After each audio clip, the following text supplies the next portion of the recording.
Welcome, age of vintage society.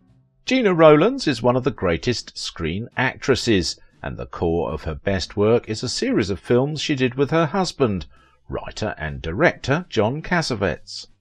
Gena Rowlands is an icon of independent American cinema. She is considered one of the best actresses in the world. Together with her husband, Rowlands lived an unusual life in Hollywood beyond the dream factory. Private life and film intertwined seamlessly and made possible films that still today seem shockingly real.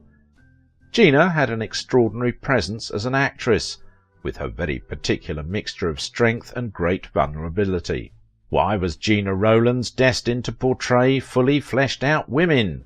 Make sure to watch the video until the end and leave your thoughts in the comments. If you are new here, join our wonderful community by subscribing to the Age of Vintage channel. Wonderful is a frequent descriptor in Gena Rowlands' vocabulary. When actress Gena Rowlands arrived in Hollywood in the 1950s, she could easily have opted to take the Hollywood starlet route. But she shared a creative vision with filmmaker and husband John Cassavetes, preferring instead to use her stunning camera-loving facial features and natural acting style in unglamorous roles in groundbreaking independent films that launched an entire movement. Devoted to the idea of unearthing complex human emotions rather than painting characters with a one-dimensional Hollywood brush, Rowlands was a key factor in Cassavetes' low-budget documentary-style dramas, Faces, A Woman Under the Influence, and Opening Night. Whether playing a suburban housewife or a successful entertainer, Rowlands took risks with unconventional characters who dared to look inwards and question the unfulfilled promises of the status quo. From her acclaimed Oscar-nominated roles on the 1970s art house circuit, Rowlands spent her later career lending authenticity to more mainstream fare, with Golden Globe and Emmy-winning roles as eccentric mothers and middle-aged women in crisis in television movies and theatrical releases. With more than 100 film and TV appearances throughout a remarkable 6-decade career, Gena Rowlands' cinematic presence is wholly singular in its command of the screen, from her iconic full-bodied blonde hair to her penetrating icy gaze, her ability to captivate the viewer and embody so many dramatic, unconventional and offbeat characters of startling honesty. Most famously, a mother experiencing a devastating and volatile emotional breakdown in A Woman Under the Influence is unparalleled. Rowlands was born on June 19, 1930 in Madison, Wisconsin. Her mother, Mary Allen, was a housewife who later worked as an actress under the stage name Lady Rowlands, who was of Irish descent. Rowlands' father, Edwin Merion Rowlands, was a banker, state legislator, and member of the Wisconsin Progressive Party. When he was appointed to a position in the United States Department of Agriculture in 1939, the family moved to Washington, D.C. Edwin was then appointed a branch manager position with the U.S. Office of Price Administration, so the family moved back to Wisconsin. Although the family later moved to Minneapolis, Rowland returned to Madison to attend the University of Wisconsin, where she was a member of the Kappa Kappa Gamma sorority. While at the university, Rowlands was selected as Queen of the 1948 pre-military ball, and was a Badger Beauty. This was a time when the university yearbook would do a pictorial spread on 5 co-eds, of which Rowlands was one of the 5. She knew early on that she is going to be an actress. If you would ask her if she ever considered anything other than an actress, never in my life have I ever thought about anything else. She left the college and moved to New York to become an actress. I just couldn't wait any more to go to be an actress. I'd wanted to be one all my life. So I went home and told my mum that I wanted to quit and be an actress, and she said, "Huh, that sounds fascinating. It's wonderful." And I told my father, and he literally said, "I don't care if you want to be an elephant trainer if it makes you happy." That is how strictly I was brought up. After studying at New York's American Academy of Dramatic Arts, she entered the spotlight in the 1950s by way of television. She began her professional career in summer stock productions at the Provincetown Playhouse in Massachusetts, and hit Broadway in 1952 in the comedy The 7-Year Itch. She made television appearances on serialised dramas like Studio One and Top Secret USA.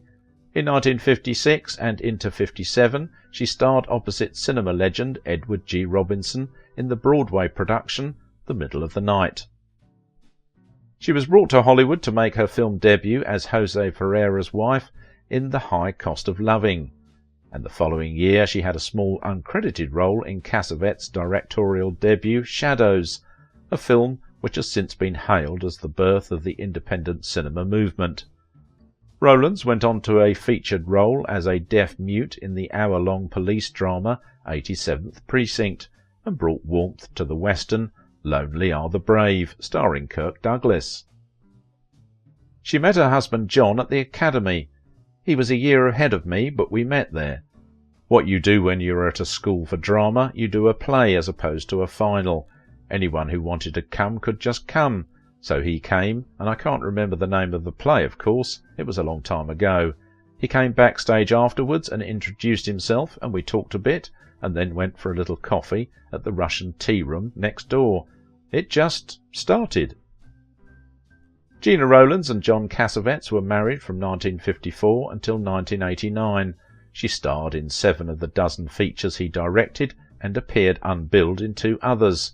With their outsized characterizations and heightened emotions, fueled more often than not by heavy alcohol consumption, Cassavetes' films were showcases for his actors and attracted a stock company of performers who relished being able to go as big as they wanted, as long as they were being truthful. Since the majority of their projects were self-financed and independently distributed, Cassavetes also had no qualms about using unfamiliar faces and non-actors in pivotal roles. Over the next 20 years, Rowlands' career was inextricably linked with that of her husband. She starred in an additional 5 films he directed, including 3 in which he co-starred.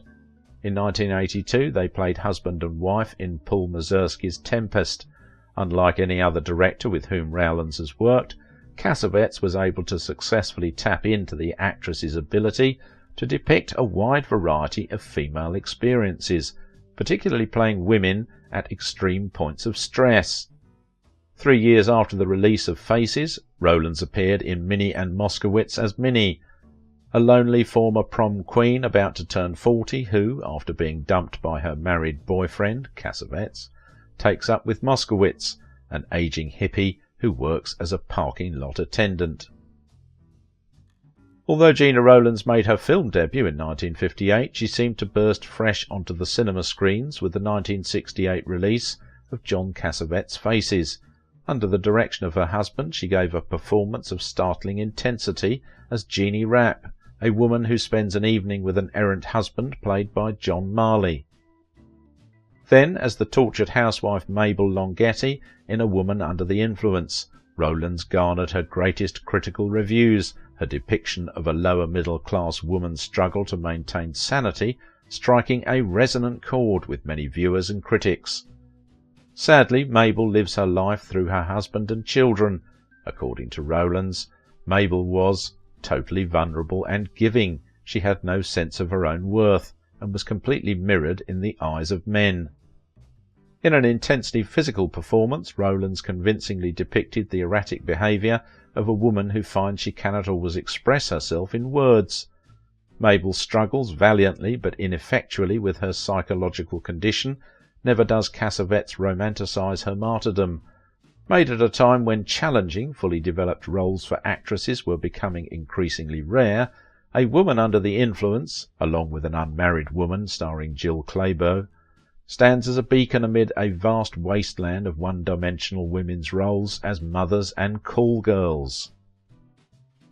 The next Cassavetes-Rowlands collaboration, Opening Night, had Rowlands playing Myrtle Gordon, an unmarried actress on the verge of a nervous breakdown, who attempts to come to terms with her private life through her theatrical career.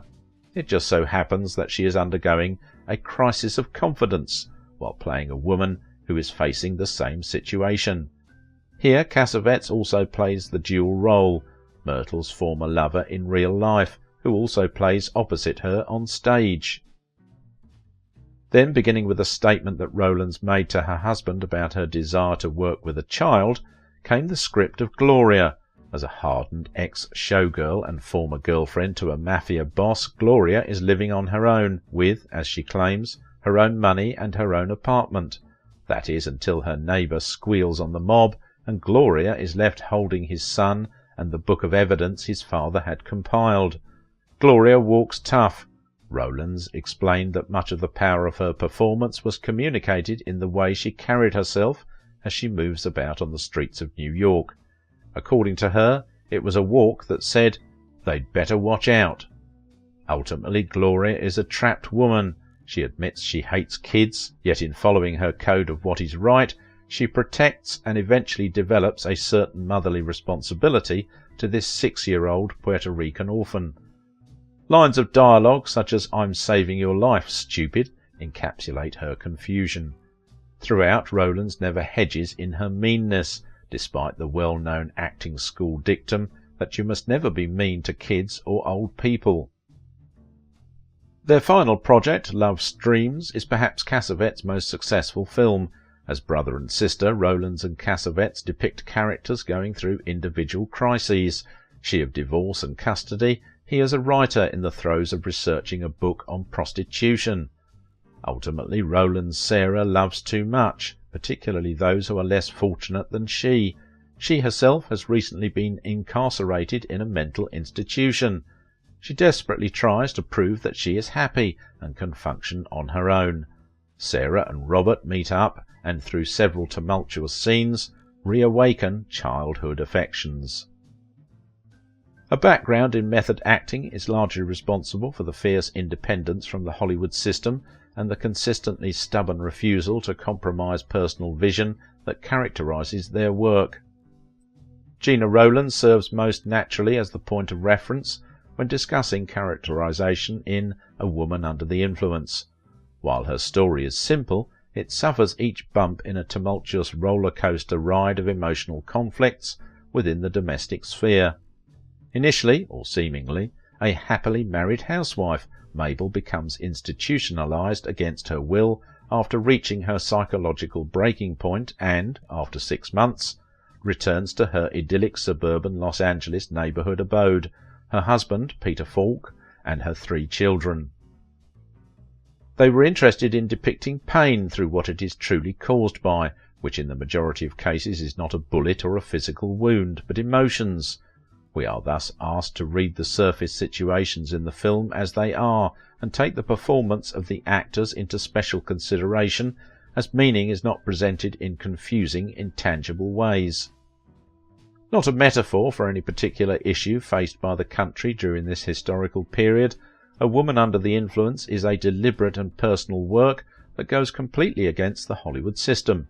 By allowing Rowlands to encapsulate the character of Mabel to the extent that she does, and presenting a raw emotional data with neither a beginning nor an end, instead of a story with a concrete resolution, Cassavetes successfully inverts the ways in which classical Hollywood films have conditioned us to read a film.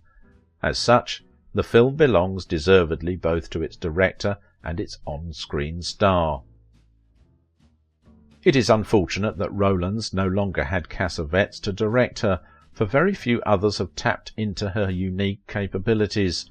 In 1988, just before Cassavetes' death, Woody Allen directed her in his Bergmanesque Another Woman, about a writer coming to terms with her life. The role was very much the kind Bergman wrote for Liv Ullmann. Unfortunately, the project lacked the piercing insights that mark Bergman's work, and Rowlands was never fully able to plumb the depths of the character. One of Rowlands' most incisive performances outside her work with Cassavetes was as the mother dealing with her son's AIDS in the television movie An Early Frost. Here her character, at a point in her life of extreme stress, compassionately acknowledges her love for her son. But her best 1990s role was in Terence Davis's The Neon Bible, cast as Aunt May, a blousy swing band singer and aging Southern belle, who comes to live with her young nephew and his family in a small town. May, like a character out of a Tennessee Williams play, fills the boy's ear with colourful stories, but beneath her surface bravado is a melancholy soul. She is like the forlorn subject of one of the blues songs she sings, as she goes on to impart her feelings and vulnerabilities to her nephew. In the late 1990s and well into her 60s, Rowlands busily worked in various theatrical and made-for-television features, and added character and class to them all. She excelled as Sandra Bullock's eccentric small-town Texas mother in Hope Floats, and was well cast as Sean Connery's long-time mate in Playing by Heart. She still carried the Cassavetes banner, appearing in a bit role in She's So Lovely, directed by son Nick Cassavetes from a script by her late husband, and her most telling role, one that is a notch below her Aunt May, came in Unhook the Stars, a slice of life directed and co-scripted by her son. Here Rowlands offered a finely modulated performance as a well-off 60-something widow who becomes immersed in the lives of a troubled neighbour and her young son, while attracting the romantic interest of a French-Canadian truck driver. Gena's career in the entertainment industry has spanned over 6 decades. In November 2015, Rowlands received an Honorary Academy Award in recognition of her unique screen performances. Gena Rowlands personified honesty itself. When she was acting, it was as if she wasn't acting at all. She was real, so her characters became real through her. If you liked this video, don't forget to give it a thumbs up, subscribe if you are new here, and if you want to support my work, please visit my Patreon page. Like in Gena Rowlands' story, you will see that these people just made history with their talent. I'm definitely going to surprise you now with this video. Let's find out how Anita Ekberg has changed the history of cinema forever.